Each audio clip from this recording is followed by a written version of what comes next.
தேர்தல் பணியில் ஈடுபட்டபோது இறந்த கம்பம் தூய்மை பணியாளருக்கு நிவாரணம் வழங்க வேண்டி 23ஆம் தேதி மதியம் 2 மணி அளவில் தூய்மை பணியாளரின் மனைவி தேனி கலெக்டர் அலுவலகத்தில் மனு வழங்கினார். தேனி கலெக்டர் அலுவலகத்தில் கம்பத்தைச் சேர்ந்த மாரியம்மாள் என்பவர் தன் கணவர் இறப்பிற்கு உரிய நிவாரணம் வழங்க வேண்டும் என வலியுறுத்தி மனு வழங்கினார். இவர் வழங்கிய அந்த மனுவில் பட்டியல் இனத்தைச் சேர்ந்த தன் கணவர் மணிகண்டன் 12 ஆண்டுகளாக கம்பம் நகராட்சியில் ஒப்பந்த தூய்மை பணியாளராக பணிபுரிந்து வந்தார்.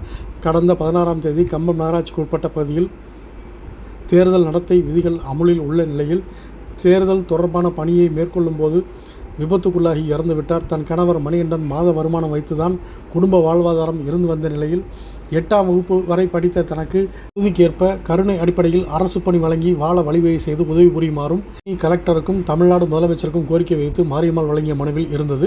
மேலும் பொது நிவாரண நிதி மூலம் நிவாரண நிதி வழங்க வேண்டும் என இவர் வழங்கிய மனுவில் இருந்தது. இந்த நிகழ்வில் உறவினர்கள் மற்றும் ஆதித்தமிழர் பேரவை மாவட்ட தலைவர் அதியர் மணி உள்ளிட்டோரும் உடனிருந்தனர்.